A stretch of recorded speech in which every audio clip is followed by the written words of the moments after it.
तपाईलाई कस्तो लाग्यो? गुरुआमा हुन्छु भन्ने लागेको थियो पहिला? सर मलाई लागेको थिएन। कहिलेदेखि लाग्यो त? सर जब म यो जोइन गरेँ त्यहाँदेखि गुरुआमा हुन्छु जस्तो लाग्यो नि हैन? अच्छा, त्यसो भने तपाईलाई अब अहिले यो डायटमा आएर सबैभन्दा इम्प्रेसिभ कुरा, सबैभन्दा बेसी तपाईलाई मनलाई छोएको कुरा? सर मलाई यो डायटमा आएर मनमा छोएको कुरा चाहिँ के थियो भन्दाखेरि सबले इक्वल अपर्च्युनिटी पाउने चाहिँ सबजना। र त्यो चाहिँ साह्रै मन पर्यो। कति डिफरेन्स लाग्छ तपाईलाई त्यतिखेर तपाईको स्कुलको पढाइ लेखाइ र अहिलेको यहाँ कसरी पढाउनु पर्छ भन्ने कुरामा के ग्याप भएको जस्तो लाग्छ कि लाग्दैन? भन्नुहोस् त। सर हामीले स्कुलमा किताबमा जे लेखेको छ त्यो मात्र भन्नुहुन्छ, तर हामीले यता बुझ्यो कि कतिवटा कुरा हुँदो रहेछ जो चाहिँ हामीले नानीहरूलाई गर्नुपर्छ। त्यो एक्सपिरियन्सियल लर्निङलाई चाहिँ तपाईँ कसरी डिफाइन गर्नुहुन्छ? सर एक्सपिरियन्सियल लर्निङले चाहिँ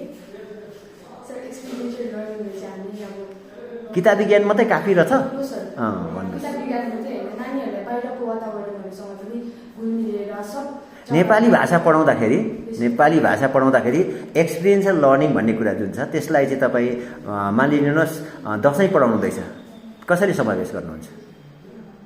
दसैँ पाठ पढाउनुहुँदैछ होइन भने चाहिँ त्यो एक्सपिरियन्सियल लर्निङ नानीहरूमा गराउँछु भन्ने सोच राखेर चाहिँ के क्रियाकलाप गराउनुहुन्छ? हामीले के गर्नु सक्छ भन्दाखेरि त्यसमा चाहिँ धेरै नानीहरू आफ्नो कल्चरको नानीहरू भइरहेको हुन्छ क्लासमा। सर उनीहरूलाई त्यो जुन चाहिँ ट्रेडिसनल लुगा लगाएर आएर र डल्लै अब फर्स्टमा बुझाएर कसरी दसैँ मनाउँछ भनेर क्लास भनेको त्यो घरमा जुन दसैँ मनाउँदा के अरे चाहिने चिजबिजहरू सबै त्यो स्कुलमा त्यतिखेर तपाईँ जुटाउने कोसिस गर्नुहुन्छ? हजुर सर, त्यो डल्लै हामीले गर्नु एउटा शिक्षकले गर्नु सक्छ र नानीहरूले के दसैँ मनाउनेलाई मात्रै गराउनुहुन्छ कि अरू भोटिया लेप्चा राई लिम्बू अथवा अरू सबैलाई अथवा विभिन्न धर्म सबैलाई गराउनुहुन्छ? विभिन्न धर्म डल्लै त्यहाँबाट चाहिँ नानीले के सिके त?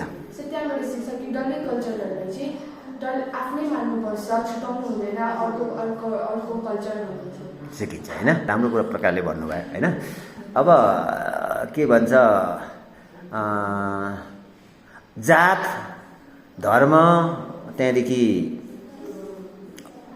कुनै ओहदा थर आदि लेख्दाखेरि शब्दको अन्तमा रस्छ कि दीर्घ? दीर्घ लेख्छौँ होइन? संस्कृतबाट आएका शब्दहरू तिदिनी पिबिसीले आएका शब्दहरू कुनै दुईटा? धनी पनि संस्कृत शब्द हो कि हाम्रै शब्द हो? ध दन्तीमा बढाइकर लेख्छौँ, यहाँ त छटाइकरको कुरा आउँछ। धनी गीता पनि अब ती धिनी पिबिसी लाग्नु शब्दको अन्तमा। शक्ति मुक्ति भक्ति आदि कवि रवि छवि आदि यस्ता कुरा याद गर्नुहोस्।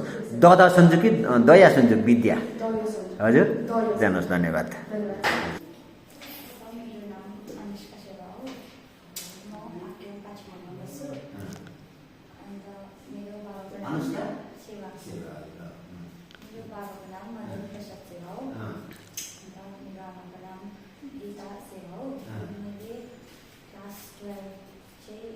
तिदिनी पिबिसी कहाँबाट आएको शब्द? तत्सम शब्द कुन भाषाबाट आएको? संस्कृत भाषाबाट आएको। अङ्ग्रेजी भाषाबाट आएका कुनै दुईटा शब्द भन्नुहोस्, हाम्रो नेपालीमा चलाएको छ। स्कुल पनि अझैबाट भन्नुहोस्। यहाँ तपाईँले हातै राखिहाल्नुहोस्, त्यही भन्नु होइन? तत्सम शब्ददेखि बाहेक अव्यय शब्द भन्दा पनि रस्व दीर्घ? अनि पनि अघि पछि रस्व होइन? पुलिङ्गी शब्द भन्दा रस्व कि दीर्घ? कतिको रमाइलो लाग्दैछ यहाँ तपाईँलाई यो टाइप? मजा लाग्दैछ?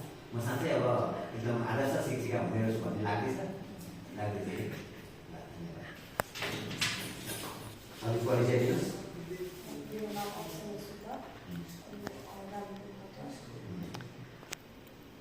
के सुब्बा भन्नुभयो? अप्सना सुब्बा। अझै बाबामा परिचय बाबामा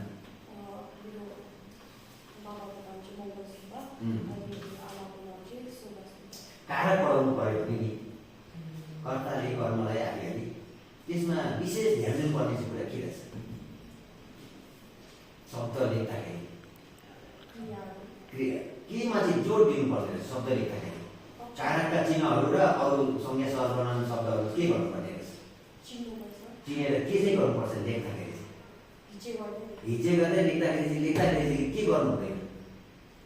रामले खाना खायोमा रामले चाहिँ के गर्नै पर्छ? रामलेलाई चाहिँ के गर्नुपर्छ? कसरी लेख्नुपर्छ? जोडेर लेख्नुपर्छ। विशेष ध्यान दिनुपर्ने कुरा त्यही हो होइन? श्यामलाई के गर्नु पर्यो? जोडेर लेख्नु पर्यो होइन? तपाईँको स्कुलमा तपाईँ कुनै आदर्श शिक्षक या शिक्षिकाको नाम भन्नु पऱ्यो भने आदर्श मोडल किन त्यति साह्रो गएको? के पढाउनु विशेष गरेर तपाईँले? जोग्राफी पढाउँदा केमा तपाईँलाई इम्प्रेसिभ लाग्यो अथवा उहाँको के चाहिँ त्यस्तो छ जसले हामीले सिक्नुपर्छ?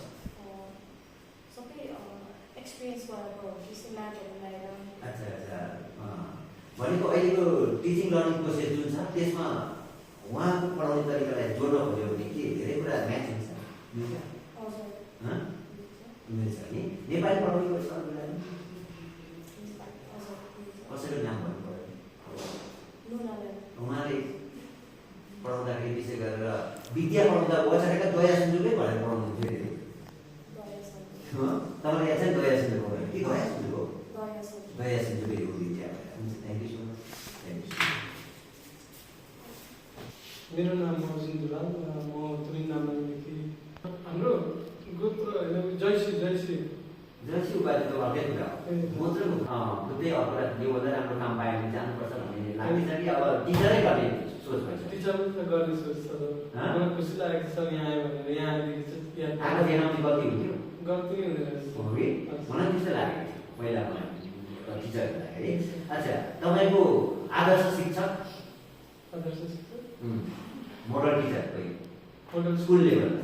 स्कुल लेभलमा सर, स्कुल लेभलमा कोही त्यस्तो हुन्थेन सर। कोही टिचरले पढाएको सिस्टममा आफूलाई त्यो टिचर बिना आज स्कुल खल्लो भयो भनेको त्यस्तो हुँदैन सर। यहाँ आएपछि भयो। यहाँ आएपछि कसरी? सर तपाईँसँग भयो। अहिले त मलाई माथि यहाँ सरले दिन्छ भनेर भनेको सर तपाईँ हुनुहुन्छ, सर विनोद सर हुनुहुन्छ। विद्या हिजै गर्नुहोस् न। व छोटेका द ध सम्झु आका द ध सम्झु धनबहादुरको ध हुन्छ कि हुँदैन? धनबहादुरको द सर हुन्छ कि हुँदैन? हुन्छ सर। एकपल्ट याद गर्नुहोस् है, तपाईँलाई छुट्टी नै जानुहोस्। धनबहादुरको द हुन्छ कि हुँदैन? पर थ्याङ्क यू सर। मेरो नाम अर्निङ सुब्बा। अझै परिचय बाबा आमा तपाईँको जन्मेको ठाउँ नाम भन्नु सर? मेरो माता पिता फलाना मेरो पिताको नाम सुरेन्द्र सुब्बा हो। मेरो आमाको नाम मधु सुब्बा। मेरो कि मेरा हो? मेरा। मेरा। अनि तपाईँ पढेको स्कुलको नाम? मैले पढेको स्कुलको नाम नाम्चेबुङ सिनियर सेकेन्ड्री स्कुल। अहिले को हुन्छ प्रिन्सिपल? अहिले अर्कै चेन्ज। तपाईँको बेलामा को हुन्थ्यो? सुनिता राई। अच्छा, सुनिता राई। अब स्त्रीलिङ्गी शब्द गन्तमा त दीर्घ हुन्छ होइन? पुल्लिङ्गी शब्द गन्तमा पनि दीर्घै हुन्छ। ए रस्व हुन्छ। कुनै उदाहरण दुईटा? पुल्लिङ्गी। हजुर। बुवाकर भाइ भन्नु पऱ्यो भने? बुवाकर छटाई। छटाई पनि किन छटाई? पुल्लिङ्गी शब्द भयो। अच्छा, पुल्लिङ्गी शब्द भयो। अव्यय शब्द गन्तमा पनि दीर्घै हुन्छ। रस्व। ए रस्वै हुन्छ। Very good. है खुसी लाग्यो। हुन्छ।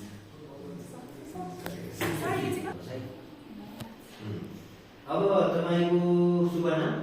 मेरो नाम इशिका मगर। तपाईँ कहाँबाट आउनुभएको? पाण्डम।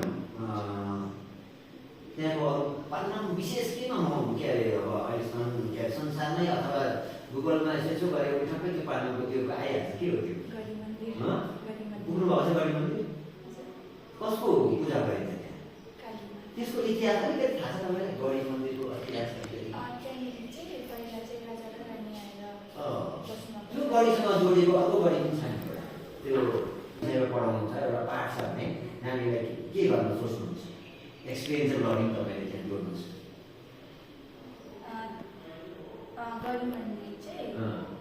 तपाईँले पाठ पढ्दाभित्रै पढाउनुहुन्छ कि नानीले लिएर जाने कोसिस गर्नुहुन्छ? एक्सपिरियन्सियल लर्निङ किन लिएर जानु? किनकि जबसम्म उनीहरूले त्यो कुरालाई एक्सपिरियन्स गर्दैन उनीहरूले मैले भनेको मात्रै चाहिँ बुझ्न सक्दैन। अनि उनीहरूले देखेको छ भने चाहिँ उनीहरूले कि उनीहरूले?